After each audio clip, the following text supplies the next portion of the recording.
উঠবেন, কেমন করে মুনাফিকদের কাতারে আপনার নাম থাকতে পারে। কি বিনয়ী, কি তাকওয়া। হুযায়ফাকে যে ধরতেন, হুযায়ফা একটু বলো না আমার নামটা মুনাফিকদের লিস্টিতে আছে কি। ওমরে ফারুকের যদি এই টেনশন থাকে যে আমি মুনাফিক হয়ে গেলাম কিনা, আমাদের এই টেনশন থাকার দরকার আছে না নেই? হ্যাঁ, সব সময় আল্লাহর কাছে দোয়া করতে হবে, আল্লাহ তুমি নেফাকি থেকে আমাদেরকে বাঁচাও। আরো জোরে পড়েন আমিন। আপনারা ওঠা বসা শুরু করলেন কেন? অনেক রাত হয়ে গেছে তাই? হ্যাঁ, শেষ করে দেয় তাহলে না? যে অনেকের কষ্ট হচ্ছে মনে হচ্ছে। হ্যাঁ, এক নম্বরে যাচ্ছে এটা সব মুখস্থ দেখি। হ্যাঁ, 1 নাম্বার 2 নাম্বার 3 নাম্বার। 1 নাম্বার হইল পেশাবখানা, 2 নাম্বার পায়খানা, 3 নাম্বার নাকি এইটা।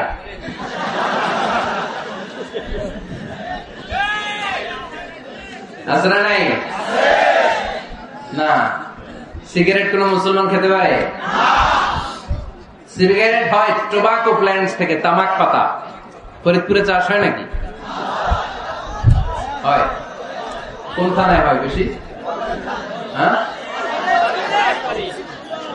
তামাক ক্ষেত যারা দেখছেন কোন বেড়া লাগানো লাগে? কারণ ছাগলও মুখ দেয় না।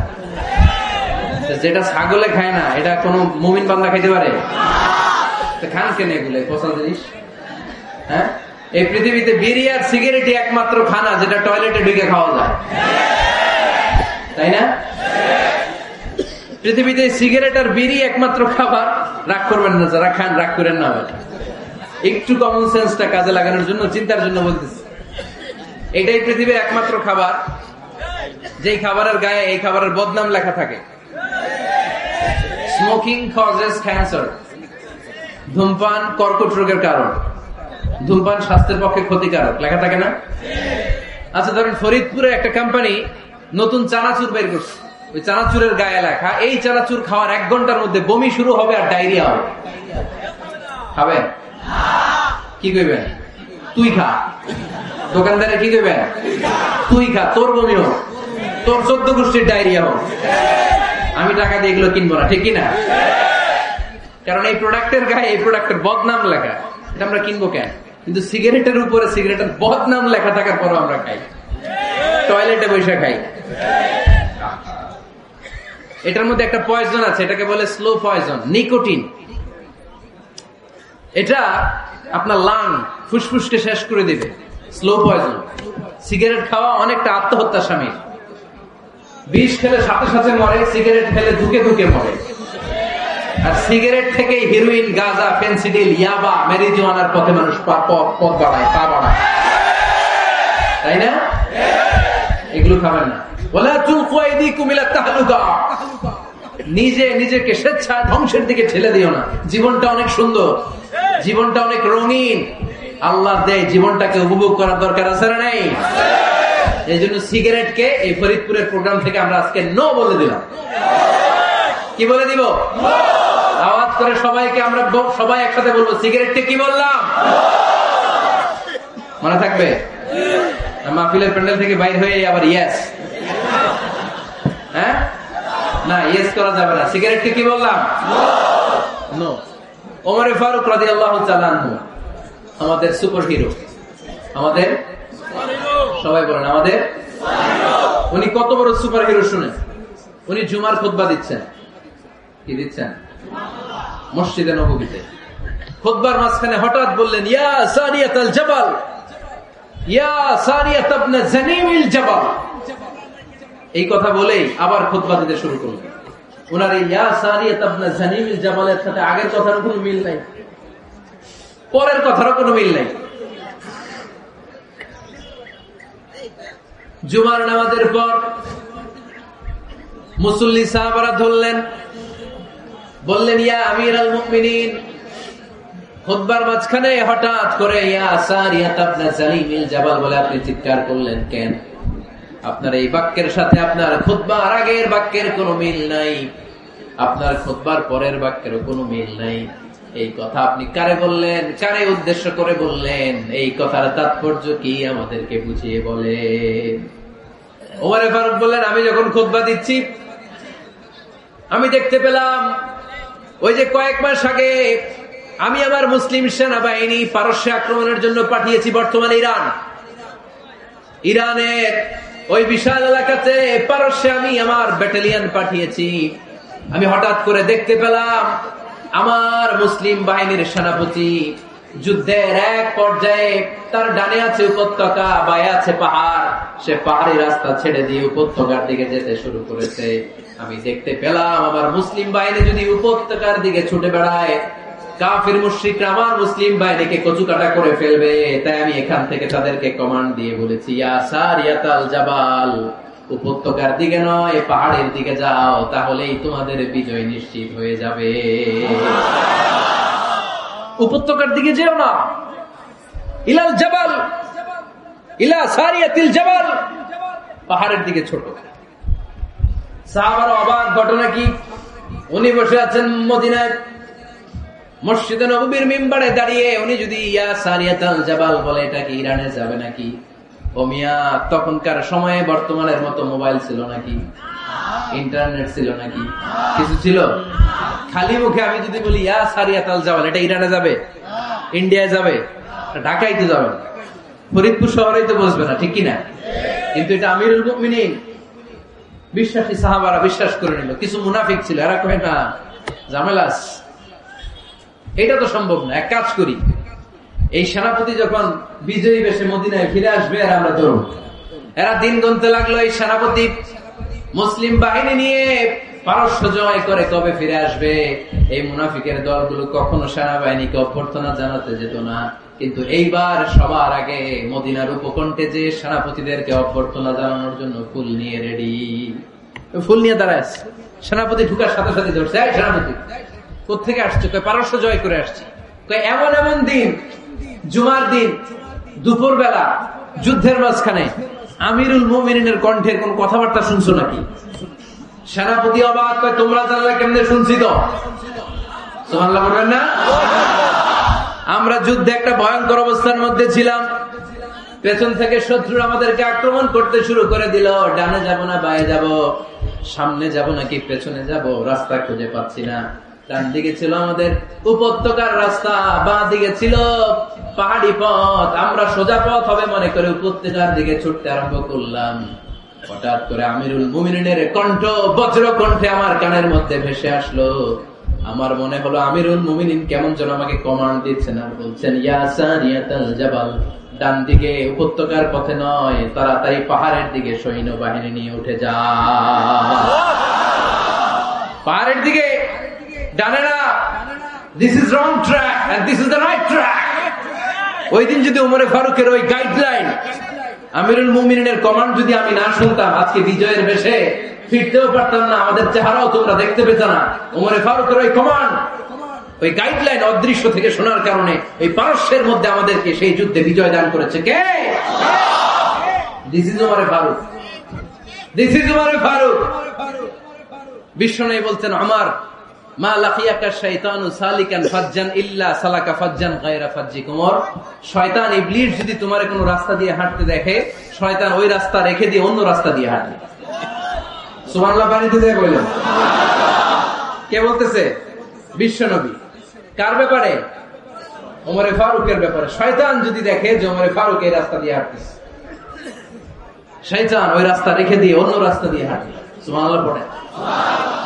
রাত্রিবেলা আমরা আমাদের বাচ্চা ছেলে মেয়েদেরকে যখন খাওয়াই, বাচ্চারা খেতে চায় না, এরকম হয় আপনাদের ফরিদপুর এলাকায়?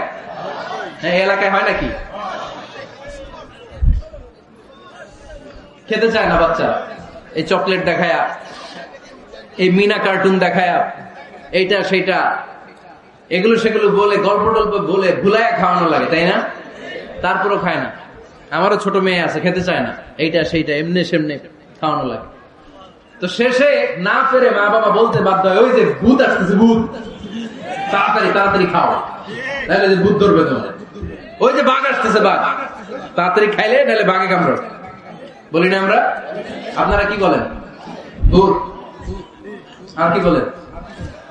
হ্যাঁ হ্যাঁ, আচ্ছা।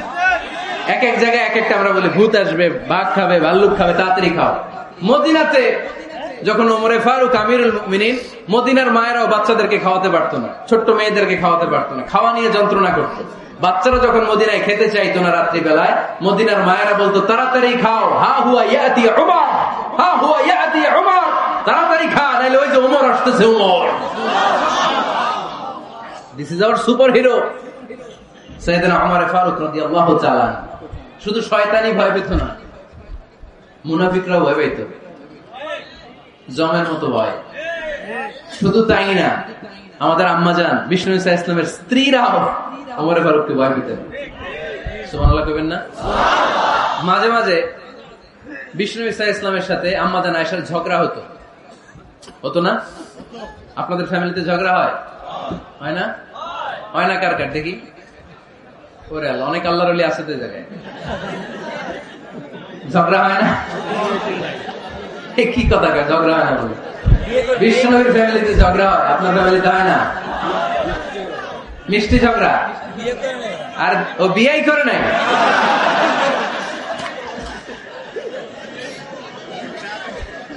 ঝগড়া তো হবেই, দাম্পত্য জীবনের মজাটাই তো এখানে। কখনো ঝগড়া, কখনো আনন্দ, একটু বৃষ্টি, একটু রোদ, একটু হাসি, একটু কান্না, ভালো লাগা, ভালোবাসা শেয়ার করে নেয়া, মিলেমিশে একাকার হয়ে যাওয়া, ঠিক কিনা? তো আল্লাহর হাবিব সাল্লাল্লাহু আলাইহি ওয়াসাল্লামের সাথে আম্মাজান আয়েশার ঝগড়া হতো। তো একদিন ঝগড়া হয়ে দুইজন রেগে আছে। খবরদার দুইজন রেগে থাকবেন না, একজন রাগলে আরেকজন থেমে যাবেন, কারণ এই ছোট্ট ঝগড়া থেকে এটা অনেক সময় বিচ্ছেদের দিকে গড়ায়। আমার প্রিয় ফরিদপুরবাসী, ভাবি রেগে গেলে আপনি রাগেন না, ওই দিন আপনি একটু ঠান্ডা থাকেন। আবার আপনি রেগে গেলে, আমার মাইকের আওয়াজ যদি ভাবিরা শুনেন, আপনারা রেগে যায় না, একটু ঠান্ডা থাকবেন। দুইজনে রেগে গেলে তো তৃতীয় বিশ্বযুদ্ধ শুরু হবে, তাই না? একজন রেগে গেলে আরেকজন ঠান্ডা, কারণ এই সামান্য ঝগড়া থেকে ইগোর কারণে এটা বিচ্ছেদ আর ডিভোর্স পর্যন্ত গড়ায়। আর শয়তান এখানে উস্কানি দেয়, কারণ ইমানদারদের ফ্যামিলি ভাঙতে পারলে শয়তান সবচেয়ে বড় খুশি হয়, আর ইমানদারদের ফ্যামিলি টিকে থাকলে খুশি হয়ে যায় কে? আম্মাজান আয়েশা রাদিয়াল্লাহু তাআলা আনহার সাথে বিষ্ণু ইসা ইসলামের ঝগড়া হতো মাঝে মাঝে। একবার ঝগড়া হলো, বিষ্ণু ইসা ইসলাম রাগ, আম্মাজান আয়েশাও রাগ। বিষ্ণু নবী বললেন, আয়েশা, ঝগড়া করে আর কতক্ষণ থাকবো, আসো মিটমাট করি। আয়েশা রাদিয়াল্লাহু বললেন, ঠিক আছে, মিটমাট করি। তো বিষ্ণু ইসা ইসলাম বললেন, মিটমাটের জন্য কারে ডাকবো? ওমরে ডাকি। কয় না, ওমরে না, ওমর গালিজ, ওমর অনেক রাগে, আমার ডর লাগে। কয় তাহলে তোমার আব্বারে ডাকি। কয় ডাকো। কি খুশি! মেয়েদের মধ্যে অভ্যাসটা আছে না নাই? তাহলে তোমার আব্বারে ডাকি। ডাকেন, ডেকে নিয়ে আসা হলো। আবু বকর রাদিয়াল্লাহু তাআলা আনহু দাঁড়ালেন, আম্মাজান আয়েশা দাঁড়ালেন, বিশ্বনবীও দাঁড়ালেন।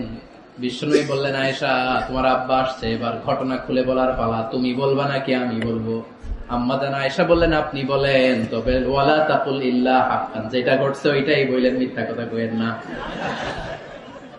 আবু বকর রাদিয়াল্লাহু তাআলা রেগে মেগে আগুন, কি এই কথা তুমি কেমন করে বলো? বিশ্বনবী কি মিথ্যা কথা কখনো বলবে? রেগে মেগে দিলেন মেয়ের গালে এক চড়। বানিয়ে বলতেছি না, মুসনাদ আহমদ ইবনে হাম্বলের হাদিস। বাবার হাতের থাপ্পড়কে আম্মাজান আয়েশা উল্টে বললেন। সাইয়েদনা আবু বকর রাগে গড়গড় করছেন, আবার মারার জন্য তেড়ে গেলেন।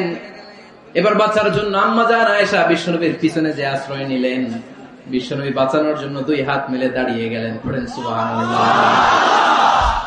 বিশ্বনবী যখন দুই হাত মেলে দাঁড়িয়ে গেলেন, সাইয়েদনা আবু বকর রাদিয়াল্লাহু আনহু থেমে গেলেন। সাইয়েদনা আবু বকর রাদিয়াল্লাহু তাআলা আনহু ঘর থেকে বের হয়ে বারান্দায় দাঁড়ালেন। পড়েন সুবহানাল্লাহ। এবার বিশ্বনবী আম্মাজান আয়েশার কাছে যেয়ে বলেন, ইয়া আয়েশা, কাইফা রাআইতিনি আনকাসতুকি মিনার রাজুল, দেখছো কেমনে বাঁচাইলাম? আমি না থাকলে ভর্তা বানাই ফেলতো আজকে। আমি বাঁচাইছি তোমার, আমি, আমার লগে ঝগড়া করো তুমি। লজ্জায় পড়ে আম্মাজান আয়েশা খিলখিল করে হেসে দিলেন, বিশ্বনবীও হেসে দিলেন। দুইজনের হাসির মধুর আওয়াজ শুনে সাইয়েদনা আবু বকর বাইরে থেকে অবাক, কিরে এতক্ষণ না ঝড় তুফান, এখন দেখি হাসি। সালাম দিয়ে অনুমতি নিয়ে ভিতরে ঢুকলেন। ঢুকে দেখেন আম্মাজান আয়েশাও হাসে, বিশ্বনবীও হাসে। এই হাসি দেখে আবু বকর রাদিয়াল্লাহু আনহু হেসে দিলেন। আরশের উপর থেকে খুশি হয়ে গেলেন কে? এবার সাইয়েদনা আবু বকর রাদিয়াল্লাহু তাআলা আনহু বললেন, ইয়া রাসূলুল্লাহ, আশিকানি ফি সিলমিকুমা কামা আশরাকতুমানি ফি হারবিকুমা। ও নবী, যুদ্ধ লাগলে, দুইজন যুদ্ধ লাগলে মীমাংসার জন্য যেমনি আমার ডাকেন, এরকম হাসি আর আনন্দের মুহূর্ত আমার একটু ডাইকেন। আশরিকানি ফি সিলমিকুমা কামা আশরাকতুমানি ফি হারবিকুমা।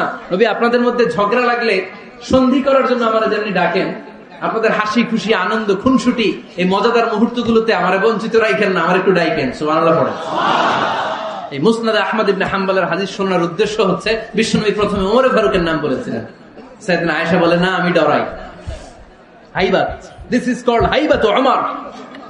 একবার বিশ্বনবীর সব বিবিরা ধরলেন, ও নবী, আমাদেরকে এটা দেন, ওইটা দেন, ঘরে এইটা নাই, ওইটা নাই, ওইটা নাই। বিশ্বনবীকে, আমার কাছে কিছু নাই, যদি এমনি আমার বউ হয়ে থাকতে চাও থাকো, তাহলে যা, তা না হলে যা লাগবে কিনে দেবো, সাথে সাথে তালাকও দিয়ে দিব। কিছু দিতে পারবো না, আমার নাই তো, সামর্থ্য নাই। কিন্তু বিবিরাও ছাড়া না, এটা দেন, ওইটা দেন। বিশ্বনবী রহমতের নবী, বিবিদেরকে বুঝাতেও পারেন না, বিবিরা আবদার করতেছে, নবী এটা লাগবে, ওইটা লাগবে। ইন দ্য মিন টাইম বিশ্বনবী একজনের সালাম শুনতে পেলেন। কে যেন দরজায় দাঁড়িয়ে বলতেছে, আসসালামু আলাইকুম। বিশ্বনবী দরজার দিকে তাকালেন, তাকিয়ে বললেন, ওয়া আলাইকুম আসসালাম। আর বুঝতে পারলেন এটা আমার ওমরের সালাম। সালাম দেওয়ার পরে বিবিদের দিকে তাকায় দেখে একজন বিবিও নাই, সব অন্দর মহলের ভিতরে দৌড়। সুবহানাল্লাহ পড়তে পারলেন না? This is our super hero Omar. এরকম ওমর একটা লাগবে, চিল্লায় বলেন কয়টা? একটা ওমর গোটা বিশ্বকে সোজা করে দিবে। একটা ওমর সবল আর দুর্বলের সব পার্থক্য দূর করে দিবে। মাজলুমের উপর জালিমের অত্যাচারের অবসান ঘটায় দিবে। এটা বিশ্বটাকে সাম্য, মৈত্রী, ভালোবাসার, ইনসাফ দিয়ে পরিপূর্ণ করে দিবে। সেই উমরের অপেক্ষায় আমরা। নিজের ছেলেকে 80টা বেত মেরেছেন। কয়টা? 80টা বেত মেরেছে। এই ব্যাপারে অনেকগুলো বর্ণনা পাওয়া যায়। সবচেয়ে সহিহ বর্ণনা হচ্ছে মুয়াত্তা ইমাম মালিকের বর্ণনা। ওমর ফারুক রাদিয়াল্লাহু তাআলা আনহুর ছেলে আব্দুর রহমান, মারুফুন বিআবি শাহমা, ছিলেন মিশরে। ওখানে নাবিজ খেয়েছিলেন। নাবিজ হচ্ছে আরব দেশের লোকেরা দুধের মধ্যে শক্ত খুরমা রাত্রেবেলা ঢেলে দিত। ঢেলে দিলে সারা রাত ওই খুরমার রসটা দুধের সাথে মিশে দুধটা লাল হয়ে যেত। এটারে সকালবেলা খেত, খুব সুস্বাদু। এটাকে বলে নাবিজ। কিন্তু এটা রাতে ভিজাইলে সকালেই খাইতে হয়, রেখে দিলে আবার একটু সমস্যা হয়। এটা অনেকটা তারির মতো হয়ে যায়, মাতলামি চলে আসে। তো ওমরে ফারুকের ছেলে নাবিজ খেয়েছেন, মদ খাননি, নাবিজ। কিন্তু নাবিজ খাওয়াতে সাকরান চলে এসেছে। সাকরান চলে আসাতে এটা যখন প্রমাণিত হয়েছে, আমর ইবনে আস রাদিয়াল্লাহু তাআলা আনহু নাকি 80 বেত মেরেছেন মিশরে। কয় বেত? নিয়ম হচ্ছে সবার সামনে, কিন্তু সবার সামনে না মেরে একটু গোপনে মেরেছে। এই তথ্য যখন ওমরে ফারুকের কাছে এসেছে, উনি বললেন, না, মারতে হবে সবার সামনে, আলাদা মারলা কেন? ও মদিনায় ফিরে আসলে আমি আবার 80টা মারব। মদিনা ফিরে আসার পরে সাইয়েদনা ওমরে ফারুক ওই আগের 80টারে আর ধরেন নাই, নিজ হাতে আবার 80টা বেত মেরেছেন। এই বেত মারার 1 মাস পরে এই আবু শামা ইন্তেকাল করেছে। অনেক ঐতিহাসিক বলে এই বেতের আঘাতে মরেছে, কেউ কেউ বলেছে নিজের রোগের কারণে মরেছে। কিন্তু দিস ইজ দ্য ইনসাফ সিস্টেম অফ আমার। নিজের ছেলে বলে ছেড়ে দেয় নাই। এখন নিজের ছেলে হলে 7 খুন মাফ, নেতার ছেলে হলে 10 খুন মাফ, এলাকার মরলের ছেলে হলে 10 খুন মাফ। নো পার্সিয়ালিটি ইন ইসলাম। ইসলামে পার্সিয়ালিটি নাই। আপনি নেতার ছেলে হন, আপনি বিজনেস ম্যাগনেটের ছেলে হন, আপনি যেই হন না কেন, ইসলামের দৃষ্টিতে সবাই সমান। চিল্লায় বলেন ঠিক কিনা? বনু মখজুমিয়া গোত্রের এক নারী চুরিতে ধরা পড়ল। সাহাবারা বললেন, নবী, মদিনার সবচেয়ে ভেরি প্রেস্টিজিয়াস এন্ড ডিগনিফাইড ফ্যামিলির মেয়ে, আপনি হাত কাটেন না। কারণ ইসলামের নিয়ম, চুরি করলে কি কেটে দাও? বিষ্ণু বললেন, বলো কি? হাত না কাটার জন্য তোমরা আমাকে রেকমেন্ড করছো? এটা আল্লাহর আইন। পৃথিবীর কেউ রেকমেন্ড করলো শোনার ক্ষমতা আমার নাই, কারণ আইনটা দিয়েছে কে? আল্লাহ। লাউ কানাত ফাতিমাতু বিনতি মুহাম্মাদিন সারাকাত লাকাতা মুহাম্মাদুন ইয়াদাহা। আরে বনু মাকসুমিয়া মেয়ে তো দূরের কথা, আমার কলিজার টুকরা ফাতেমাও যদি আজ চুরিতে ধরা পড়তো, তার হাত কেটে দিতে আমি 1 মিনিটও দেরি করতাম না। দিস ইজ ইসলাম। এই হচ্ছে ওমরে ফারুকের মানাকিব। এরকম ওমরে ফারুক কয়টা লাগবে? আওয়াজ করে বলতে হবে, কয়টা লাগবে? একটা লাগবে। এই সাইয়েদনা ওমরে ফারুক মদিনার প্রথম চিফ জাস্টিস ছিলেন। সর্বপ্রথম ওনার পরামর্শে সাইয়েদনা আবু বকর রাদিয়াল্লাহু তাআলা আনহু কোরআনকে সংকলন করেছেন। আমরা এই যে কোরআন পড়ি 30 পারা, এমদাদিয়া লাইব্রেরির 114টা সূরা, কত সুন্দর হ্যাঁ, সন্নিবেশ করা হয়েছে, এখানে সাজানো হয়েছে। আল্লাহর হাবিব সাল্লাল্লাহু আলাইহি ওয়াসাল্লামের সময় কি এরকম কোরআন ছিল নাকি? ছিল না। খেজুর পাতার মধ্যে, গাছের বাকলের মধ্যে, ওটের বড় হাড্ডির মধ্যে আর পাথরের মধ্যে খোদাই করা কোরআন ছিল। সাইয়েদনা আবু বকরের সময় রাদিয়াল্লাহু তাআলা আনহুর সময় যুদ্ধ হলো, 70 জন হাফেজ সাহাবী ইন্তেকাল করলেন। সাইয়েদনা আবু বকর রাদিয়াল্লাহু তাআলা আনহুকে ডেকে ওমর ফারুক, এইভাবে হাফেজে কোরআন সাহাবীরা যদি দুনিয়া থেকে বিদায় হয়ে যায়, আল্লাহর কোরআনও তো বিদায় হয়ে যাবে। আমার পরামর্শ হলো আপনি সব বয়োজ্যেষ্ঠ সাহাবীদেরকে একসাথে করে কোরআনের সব কাগজগুলোকে একসাথে করে একটা নির্ধারিত কপির মধ্যে কোরআনকে সংকলন করে ফেলে। সাইয়েদনা আবু বকর বললেন, যেটা আমার নবী করে না, এটা আমি কেমনে করি? কিন্তু ওমর ফারুক নাছরবান্দা বলে না, এটা করলে কোনো খারাপ হবে না, ভালোই হবে। মুসলিম উম্মার জন্য এক জায়গায় কোরআন সন্নিবেশিত থাকবে, আপনি করেন। সাইয়েদনা আবু বকর রাজি হয় না, ওমর ফারুকও ছাড়ে না। ওমর ফারুক বলতে বলতে বলতে বলতে এমন ভাবে সাইয়েদনা আবু বকর রাদিয়াল্লাহু তাআলা আনহুকে ধরলেন, সব শেষে সাইয়েদনা আবু বকর ওমর ফারুকের কথায় কোরআন সংকলনে রাজি হয়ে গেলেন। পড়েন সুবহানাল্লাহ। উনি বললেন, ওমর যখন আমাকে বারবার বুঝাতে লাগলো, আল্লাহ তাআলা আমার হৃদয়টা ওমরের কথা শোনার জন্য খুলে দিলেন। আল্লাহ তাআলা কেমন যেন আমাকে ইলহাম করলেন, আবু বকর করো, এই কাজের মধ্য দিয়ে আমি আমার কোরআনকে গোটা বিশ্বে জীবিত রেখে দেব। This is Umar. এই যে আমরা হিজরি সনের যে আমরা গণনা করি, এই হিজরি সনের প্রবর্তক হচ্ছে সাইয়েদনা ওমর ফারুক।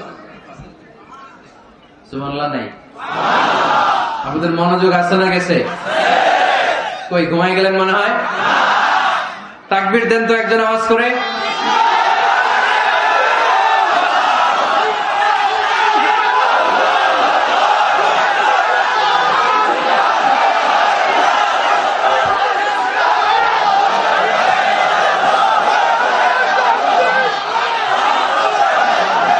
মাশাআল্লাহ, মাশাআল্লাহ। বসেন বসেন, এখনই শেষ করে দেব কিছু সময়ের মধ্যে। আমরা একসাথে বিদায় নেব ইনশাআল্লাহ। ওঠা বসা করবেন না, ওঠা বসা করবেন না, বসেন। সাইয়েদনা ওমর ফারুক এই হিজরি সনের গণনা শুরু করেছেন। সাহাবারা বলল, আমিরুল মুমিনিন, খ্রিস্টানদের ঈসাই সন আছে, আমাদের মুসলমানদের কোনো সন নাই। আমাদের একটা সন থাকলে আমাদের জিজিয়া নিতে, আমাদের যাকাতে টাকা উত্তোলন করতে অনেক সুবিধা হবে। ওমর ফারুক বললেন, তাহলে কোন সালকে হিজরি, কোন সালকে মুসলিম সাল হিসেবে আমরা ঘোষণা দিতে পারি? একজন বলল, আমার নবী যেই সালে জন্মগ্রহণ করেছেন ওই সালে। ওমর ফারুক বললেন, না, আমার নবীর জন্ম আমাদের জন্য খুশির দিন, কিন্তু এটা আমাদের জন্য প্রেরণা নয়। প্রেরণা নবীর কাজে, ঠিক কিনা? আরো কিছু সাহাবারা বলল, তাহলে যেই সালে আমার নবী ইন্তেকাল করেছে ওইটারে প্রথম সাল ধরেন। ওমর ফারুক বললেন, না, যেদিন তিনি ইন্তেকাল করেছেন এটা আমাদের দুঃখের দিন, এটা আমাদের প্রেরণা নয়। আমাদের প্রেরণা হচ্ছে বিশ্বনবীর ত্যাগ, তিতিক্ষা আর কাজের মধ্য দিয়ে। জোরে কোন ঠিক কিনা? ওমর ফারুক বললেন, যেদিন বিশ্বনবী ইসলাম রক্ষায় নিজের মাতৃভূমি ছেড়ে মক্কা থেকে মদিনায় গিয়েছেন, ওই দিনটাকে হিজরি প্রথম দিন ধরে আমরা হিজরি সাল গণনা করে শুরু করে দেব। ওইটাই হচ্ছে হিজরি সন। সেখান থেকে হিজরি সনের প্রবর্তন করেছেন সাইয়েদনা ওমর ফারুক রাদিয়াল্লাহু তাআলা আনহু।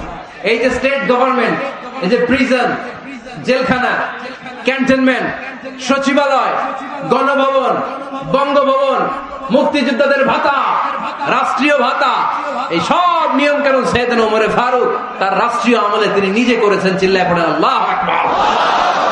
মুসলমানদের আলাদা কারেন্সি, নিজস্ব মুদ্রা ব্যবস্থা নিজে চালু করেছেন।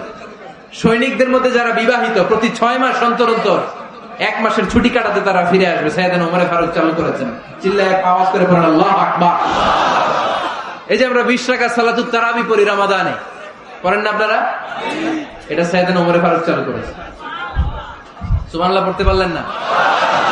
কোরআনে মোট 22টা আয়াত আছে যেখানে সাহাবারা ইনডিসিশনে ভুগছিলেন। বিশ্বনবীর মত একটা, ওমর ফারুকের মত আর একটা। এই 22 জায়গায় আল্লাহ তাআলা বিশ্বনবীর মতের পক্ষে আয়াত নাজিল না করে ওমর ফারুকের মতের পক্ষে কোরআনের আয়াত নাজিল করেছেন। আওয়াজ করে পড়েন আল্লাহু আকবার। এদিকে উঠলেন কেন আপনারা? যারা উঠছেন আমার দিকে তাকান।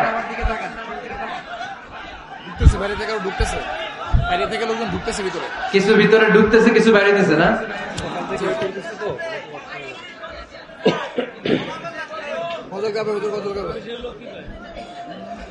সাইয়েদনা ওমর ফারুক আমরা সাহাবীদের জীবন চরিত পড়তে চাই না। কত যে অনুপ্রেরণামূলক দৃষ্টান্ত সাইয়েদনা ওমর ফারুক আমাদের জন্য রেখে গিয়েছে। ওমর ফারুক যখন খলিফা, দিনের বেলায় যদি রাষ্ট্রে কোনো নিয়ম জারি করতেন, দিনের বেলায় জনগণকে কোনো বিষয়ে যদি নিষেধ করতেন, রাত্রে বেলায় খাওয়ার সময় ফ্যামিলি মেম্বারদের সবাইকে বলতেন, এই দিনের বেলা আমি জনগণকে এই কাজ করতে নিষেধ করেছি, তোমরা আমার ফ্যামিলি মেম্বার, খবরদার তোমরা এই কাজ করো না। জনগণ করলে যতটুকু শাস্তি, তোরা করলে পাবি ডবল শাস্তি। না, আমাদের নেতারা ওই বাড়ির বিচার করে, ওই বাড়ির মাইয়ার বিচার, ওই বাড়ির পোলার বিচার, নিজের পোলা গাঞ্জা টানে আসরা নাই, নিজের মেয়ে অপরাধ করে আসরা নাই। কি নেতা ছিলেন ওমর ফারুক! আগে নিজের ঘর সামলিয়েছেন, আগে নিজেকে সামলিয়েছেন, নিজের ঘর ঠিক করেছেন। বলেছেন জনগণ করলে যত ব্যাড, তোরা করলে double bad. This is called leader, ঠিক কিনা? এক বাবা এসে বললেন, ওমর ফারুক আমার ছেলে কথা শোনেন, বেয়াদব। ওমর ফারুক ছেলেরা ডাকলেন, বাবা তুমি তোমার আব্বাজানের কথা শোনো না, এটা তো কবিরা গুনাহ। ছেলে বলে, ওমর ফারুক সব দায়িত্ব আল্লাহ ছেলে মেয়েদেরকে দিয়েছে, বাবা মাকে কোনো দায়িত্ব দেয়নি। ওমর ফারুক বললেন, অবশ্যই দায়িত্ব দিয়েছে। তাহলে বলেন আমার বাবার দায়িত্ব কি? উনি বললেন, প্রাইমারিলি প্রথমত 3 দায়িত্ব। আইয়ানতাকিয়া উম্মা, পৃথিবীর প্রতিটি বাবার উচিত ছেলেদের মেয়েদের জন্য ভালো মায়ের ব্যবস্থা করা। 2 নম্বরে আইয়াহসিনা ইসমা, সুন্দর তার একটা নাম রেখে দেয়। 3 নম্বর ইউআল্লিমাহুল কিতাব, তার আল্লাহর কিতাব শিক্ষা দাও। এবার ছেলেকে আমার আব্বা 3টার একটাও করে নাই। এবার ওমর ফারুক রেগে গেলেন, বাবার কাঁধে ধরলেন, বললেন তুই ছেলের জন্য বিচার নিয়ে আসলি, তোর 3টা দায়িত্বের একটাও তুই পালন করিস নাই। ছেলে বলে, আমিরুল মুমিনিন আমার মা নর্তকী, আমার মা মাজুসি, আমার মায়ের মধ্যে কোনো আদব কাদব নাই, সুন্দরী দেখে আমার মা রে বাবা বিয়ে করছে, আমার মায়ের কাছ থেকে জীবনে কিছু শিখি নাই। 2 নাম্বার সাম্মানি খানফাসা, আমার বাবা আমার নাম রেখেছে চামচিকা। কি নাম রাখছে? এটা নাম হইলো একটা, এরকম উল্টা পাল্টা নাম আছে না? নাই না, এগুলো রাখবেন না। আব্দুল্লাহ রাখবেন, আব্দুর রহমান রাখবেন, আর একটা কি বলছি আজকে, হুযায়ফা রেখে দিন, পারবেন? ওয়ালাম ইউআল্লিমনি হারফাম মিন কিতাবিল্লাহ আমিরুল মুমিনিন, শুধু তাই না, আল্লাহর কোরআনের একটা অক্ষর আমার বাবা কোনোদিন আমারে শিক্ষা দেয় না। ওমর ফারুক রেগে গেলেন, এবার বাপের কান্দে ধইরা মারতে শুরু করলেন, তুই পোলার নামে বিচার নিয়ে এসেছিস, তোরে বাইট দিব আগে। এরকম নেতার দরকার আছে না নাই? মদিনায় এক লোক তার বউরে রাগের চোটে 100 তালাক দিয়ে ফেলছে। কয় তালাক দেয়ার নিয়ম? কয়টা দিছে? কয়টা? এবার স্ত্রী কাঁদতে কাঁদতে এসে বলে, আমিরুল মুমিনিন দেখেন, আমার স্বামী আমারে রেগে মেগে 100 তালাক দিচ্ছে। ওমর ফারুক বললেন, দইরা নিয়ে এটা নিয়ে আসা হলো। ওমর ফারুক বললেন, কয়টা তালাক দিয়েছ? কয় 100টা। কেন দিছ? কয় মাথা গরম আছিল। এরকম আছে না? তালাক দেওয়ার সময় সব তালাক, তুই তালাক, তোর মা তালাক, তোর বোন তালাক, সব তালাক। তালাক দিবে ওয়াইফ রে, দিতেছে সবাই রে। ওমর ফারুক বললেন, দিবে 3টা, 100টা দিলা কেন? কয় মেজাজ গরম ছিল। কয় দাঁড়া, আত-তালাকু মিন শাআইরিল্লাহ, তালাক হচ্ছে আল্লাহর দেয়া বিধানের একটা নিদর্শন, এটা নিয়ে তুই খামখেয়ালি করলি। আমার রায় শোন, আমার রায় হচ্ছে 3 তালাকে তোর বউ তালাক, বাকি 97 তালাক তোর পিঠের উপরে পড়বে।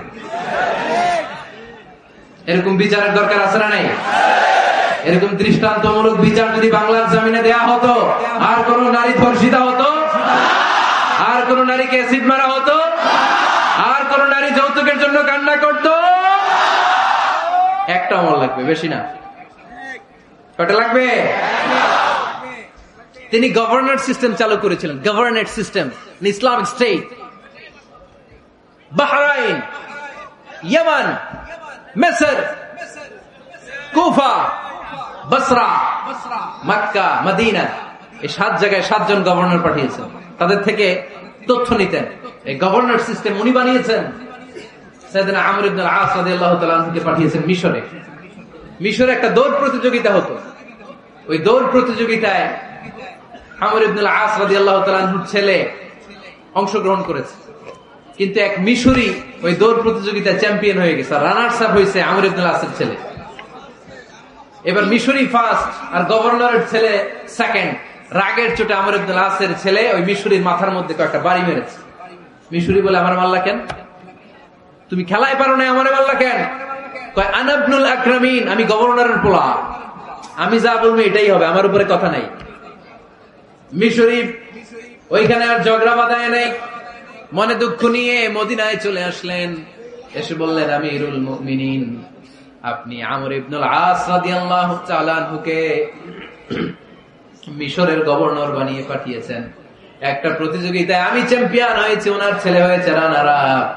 কেন সে চ্যাম্পিয়ন হতে পারে নাই? এই কারণে আমার মাথায় লাঠি দিয়ে 3টা বাড়ি মেরেছে। বিচারটা দিছে কার দরবারে? কথা বুঝেন নাই বোধহয়? ওমরে ফারুকের দরবার। ওমরে ফারুক বললেন, তাই আগামী বছরের অমুক তারিখ আমি সব গভর্নরদেরকে ডেকে হিসাব নেই, তো ওই দিন তুই থাকবি, পারবি না? বিষ্ণু বলে, পারবো মানে অবশ্যই পারবো। ওই দিন 7 রাজ্য থেকে 7 গভর্নর হাজির, গভর্নরদের ছেলেরাও হাজির, মিশরীয় হাজির। 7 গভর্নরের কাছ থেকে 7 এলাকার খোঁজ খবর নেওয়ার পরে ওমরে ফারুক বললেন, আইনাল মিসরি, মিশরী লোকটা কই, এদিকে আয়। মিশরী সামনে আসার পরে বলল, আমর ইবনুল আস, তুমি মিশরের গভর্নর, তোমার ছেলে সহ তুমি আসো। আমর ইবনুল আস এসে সামনে বসে রইলেন। এবার বললেন, আমর ইবনুল আসের ছেলে, তুমি নাকি ইবনুল আকরামিন গভর্নরের ছেলে, তুমি যা বলবা মিশরে নাকি তাই হবে, তোমার নাকি অনেক দাপট। নিজে একটা লাঠি এনে মিশরীর হাতে দিয়ে বললো, এবার তোর মাথায় যতটা মারছে তুই ততটা গুনে গুনে মার, আমি দেখবো। আমর ইবনুল আস দেখবে, আমর ইবনুল আসের ছেলেরে তুই এখানে মার। সে বলতেছে, থাক, আপনি বলছেন এতেই যথেষ্ট, মারা লাগবে না, আমি মাফ করে দিলাম। ওমরে ফারুক বলল, খবরদার, মার মার ওর মাথার মধ্যে। মিশরী ওমরে ফারুকের ধমক শুনে ভয়ে ভয়ে 3টা বাড়ি মারল। এই বাড়ি মারা দেখেও ওমরে ফারুকের হৃদয় ঠান্ডা হয় নাই। লজ্জায় আমর ইবনুল আস, বয়স হয়ে গিয়েছে সাহাবা, মাথা তখন টাক, মাথায় চুল নাই, লজ্জায় মাথাটা হেট হয়ে মাথাটা নিচু করে রেখেছে। এবার রাগের চোটে ওমরে ফারুক বললেন, এবার আমর ইবনুল আসের টাক মাথার মধ্যে একটা মার। মার! কেন ছেলেকে শিক্ষা দিতে পারে নাই? ইয়া আমর ইবনুল আস, মাতা জাআলতুমুন নাস আবিদা, তোমরা কখন মিশরীদেরকে নিজেদের দাস বানায় নিলা? ওয়াকাদ ওয়ালাদাতুহুম উম্মুহুম আহরারা, আর ওদের মায়েরা তো ওদেরকে স্বাধীন সন্তান হিসেবে প্রসব করেছে। মানুষদের উপর ক্ষমতাগিরি করার জন্য গভর্নর পাঠাই নাই। খবরদার, জনগণ তাদেরকে দেখভাল করার জন্য তোমাদেরকে পাঠানো হয়েছে, তাদের উপর কোন অত্যাচার করার জন্য নয়। চিল্লায় বলেন ঠিক কি না? এরকম নেতা কয়টা লাগবে? কয়টা? ওই নেতার নাম কি? ওমর। হ্যাঁ, হুয়া ইয়াতি ওমর। 22 জায়গায় বিশ্বনবী কয় একটা, ওমরে ফারুক বলে আরেকটা। আল্লাহ বলে, বিশ্বনবী আপনার পক্ষে আমি আয়াত নাজিল করতে পারলাম না, আমি ওমরের পক্ষে নাজিল করে দিলাম। বিশ্বনবী বলতেন, ইন্নালি কুল্লি উম্মাতিন মুহাদ্দাস, সব উম্মতের মধ্যে, সব নবীর উম্মতের মধ্য থেকে একজন করে আল্লাহ তাকে মুহাদ্দিস বানাতো। মুহাদ্দিস না, মুহাদ্দাস। মুহাদ্দাস মানে এমন লোক যিনি যা ভাবতো ওই ভাবনাটাই আল্লাহ আয়াত হিসেবে নাজিল করে দিতেন। বিশ্বনবী বললেন, আমার উম্মতের মধ্যে মুহাদ্দাস হচ্ছে সাইয়েদনা ওমর। মদিনার সবচেয়ে বড় মুনাফিকের নাম আব্দুল্লাহ ইবনে উবাই ইবনে সালুল, সব মুনাফিকদের সরদার। কিন্তু এই মুনাফিকের ছেলেটা হলো পাক্কা ইমানদার, এই ছেলের নাম হলো আব্দুল্লাহ। আওয়াজ করে বলেন, ছেলের নাম কি? আব্দুল্লাহ ইবনে উবাই ইবনে সালুল, মুনাফিক সরদার যখন ইন্তেকাল করলো, সাইয়েদনা আব্দুল্লাহ রাদিয়াল্লাহু তাআলা আনহু বিশ্বনবীর কাছে এসে চোখের পানি ছেড়ে ডেকে বলে, নবী আপনিও জানেন, আমিও জানি, মদিনার সবাই জানে আমার আব্বা মুনাফিকদের সরদার, কিন্তু আমার মন তো মানে না, আমার তো পিতা, আমার তো বাবা লাগে, আমার তো মন মানে না। আপনিও জানেন মুনাফিক, আমিও জানি মুনাফিক। নবী আপনার দরবারে কিছু আমি চাই না, আপনার গায়ের একটা জামা দেন, আপনার জামাটা পরিয়ে আমার বাবারে দাফন দিব। এর উসিলায় যদি আমার আব্বারে আল্লাহ মাফ করে দেয়, দয়ার নবী মায়ের নবী জামা খুলে দিয়ে দিলেন। পড়েন সুবহানাল্লাহ। আব্দুল্লাহ রাদিয়াল্লাহু তাআলা আবার আবদার চললেন, নবী জানি আমার বাবা মুনাফিক, কিন্তু আমার তো বাবা, আপনার দরবারে ফরিয়াদ, আপনি নিজে যে আমার বাবার জানাজার নামাজের ইমামতি করবেন। দয়ার নবী মায়ের নবী জানাজার নামাজে যেতে চাইলেন। ওমরে ফারুক বললেন, নবী না, খবরদার, আপনি উবাই ইবনে সালুলের জানাজায় যাবেন না। বিশ্বনবী জোর করে যেতে চাইলেন। সাইয়েদনা ওমর ফারুক বিশ্বনবীর জামা পেছন থেকে টেনে ধরলেন। আল্লাহু আকবার। টেনে ধরলেন, যাবেন না আপনি। ওমর ফারুকের হাত থেকে হ্যাচকা টান মেরে জুব্বা টান দিয়ে বিশ্বনবী জানাজায় চলে গেলেন। রব্বুল আলামিন আয়াত নাজিল করলেন, ইস্তাগফির লাহুম আও লা তাস্তাগফির লাহুম ওয়া ইন তাস্তাগফির লাহুম ৭০ মাররাতান ফালান ইয়াগফিরাল্লাহু লাহুম। নবী গো, একবার নয়, দুইবার নয়, ৭০ বারও যদি এই মুনাফিকের জন্য আপনি ক্ষমা চান, তার জন্য ক্ষমা নাই, তার জন্য আছে জাহান্নাম। ওয়ালা তাকুম, আপনি যাবেন না আলা কবরি, কখনো তাদের জানাজায় যাবেন না। এই যে একটা ভুল করে ফেলছেন, এটা এবারই শেষ, এরপরে আর যাবেন না। সাইয়েদনা ওমর ফারুকের পক্ষে আল্লাহ তাআলা কোরআনের আয়াত নাযিল করে দিলেন, চিল্লায় পড়েন আল্লাহু আকবার। এভাবে 22টা জায়গায় ওমর ফারুক যা বলেছে, এটা নিয়ে একটা আলাদা আলোচনা হইতে হবে, আলাদা একটা আলোচনা লাগবে যে 22টা আয়াতে আল্লাহ তাআলা বিশ্বনবীর পক্ষে কোরআনের আয়াত নাযিল না করে সাইয়েদনা ওমর ফারুকের পক্ষে আয়াত নাযিল করেছেন, চিল্লায় পড়েন সুবহানাল্লাহ। ওই ওমর ফারুককে আমাদের মডেল বানানোর দরকার আছে না নাই? ওই ওমর ফারুকের জীবনী আমাদের ছেলে মেয়েদেরকে পড়ানোর দরকার আছে না নাই? আমাদের ভবিষ্যৎ প্রজন্ম এগুলো জানে না। ওরা সালমান খান দেখে বড় হয়, ওরা শাহরুখ খান দেখে বড় হয়, ওরা ঋত্বিক রোশনকে দেখে বড় হয়। ওরা মনে করে যে এরাই বড় সুপার হিরো। আমাদের যে কত বড় সুপার হিরো আছে এরা জানেই না। নতুন প্রজন্মের কর্ণকোহরে সাইয়েদনা ওমর ফারুকের ইতিহাস পৌঁছে দেওয়ার দরকার আছে না নাই? ওমর ফারুকের ইন্তেকালের ঘটনাটা বলেই আমরা মোনাজাতের দিকে যাব। শুনবেন? শুনতে চান? উনি স্বপ্নে দেখলেন একটা লাল মোরগ ওনাকে 3টা ঠোকর মেরেছে। কয়টা? উনি জুমার নামাজে, জিলহজ মাসের শেষ সপ্তাহে জুমার নামাজে বললেন যে একটা লাল মোরগ 3টা ঠোকর মেরেছে। মুগীরা ইবনে শুবা রাদিয়াল্লাহু তাআলা আনহুর দাস আবু লুলু আল মাজুসি, এই লোকটা খঞ্জর বানাতে পারত। মুগীরা রাদিয়াল্লাহু তাআলা আনহুর দাস। মুগীরা প্রতিদিন 4 দিরহাম করে চার্জ করত, যেহেতু দাস।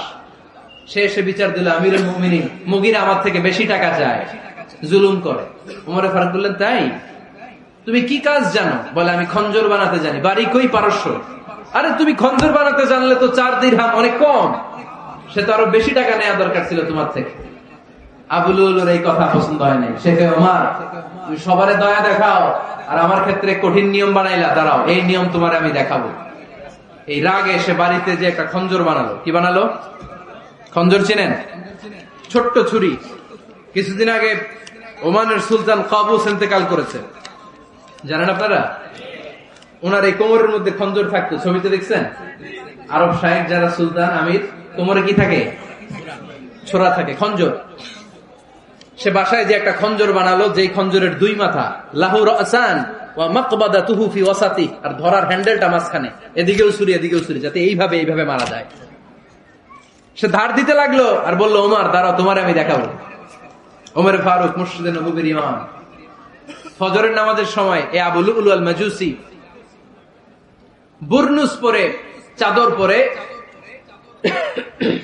লুকিয়ে লুকিয়ে, সে অগ্নি উপাসক, মুমিন নয়।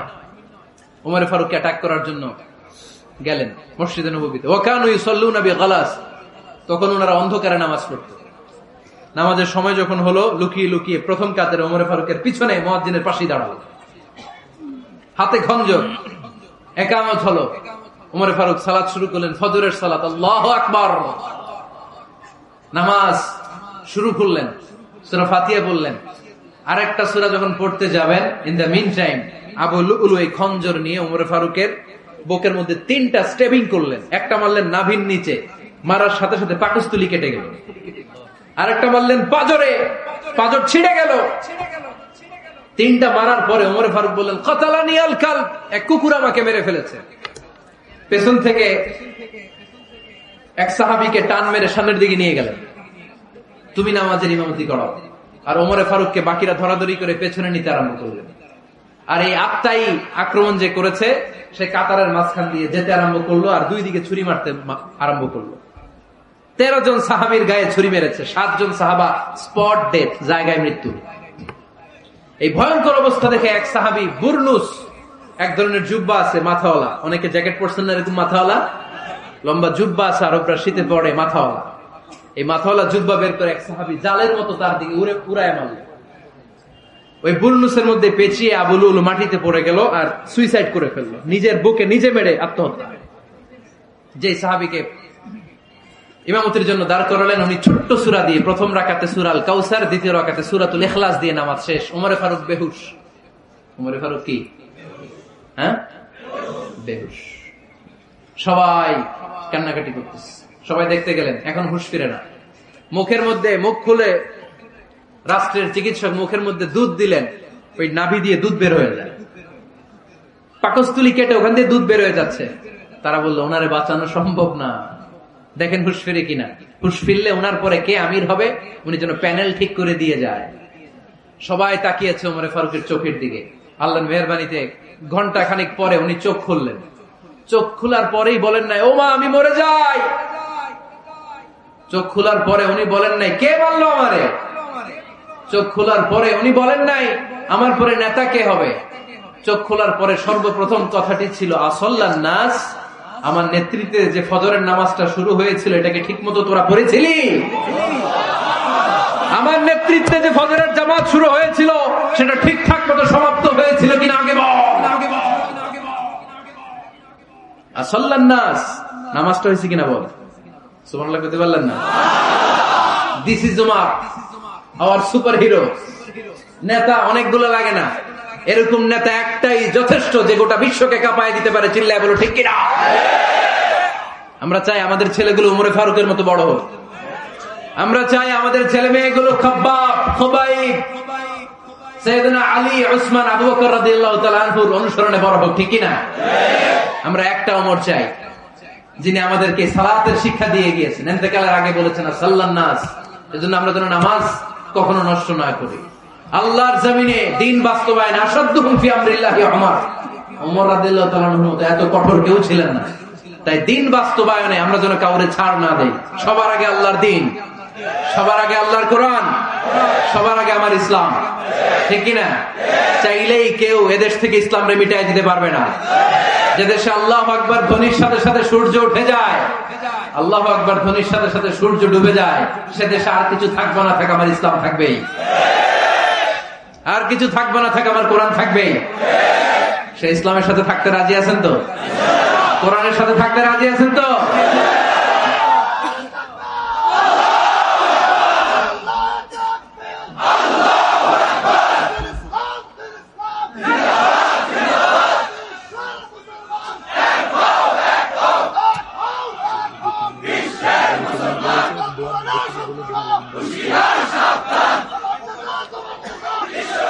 আল্লাহ আমাদের সবাইকে কবুল আর মঞ্জুর করে নেই। আমরা পড়ি আমিন। উঠলেন কেন? দোয়া হয়েছে? হুজুর বসে আছে, হুজুর দোয়া করবেন। বসেন বসেন বসেন বসেন। কয়েকজন ভাই কালিমা পড়ে মুসলমান হতে চায়। মুহতামিম সাহেবের হাতে, মুহতামিম সাহেবের হাতে ওনার মাদ্রাসায় আগামীকাল তারা কালিমা পড়বে। আমরা তাদের জন্য দোয়া করি। আল্লাহ তাআলা আমার ভাইদেরকে ইসলামের জন্য কবুল করে নেয়। আমরা যা শুনলাম আমরা যেন আমল করতে পারি। আল্লাহ তুমি তৌফিক দাও। আল্লাহ আমাদের মধ্যে ভ্রাতৃত্ব ভালোবাসা তুমি বাড়িয়ে দাও। আল্লাহ আমরা এই ফরিদপুরের ময়দানে এই রজনীতে যেমনি একসাথে বসতে পারলাম, তোমার জান্নাতেও যেন একসাথে বসতে পারি, তুমি তৌফিক দান করো। Download from alqurans.com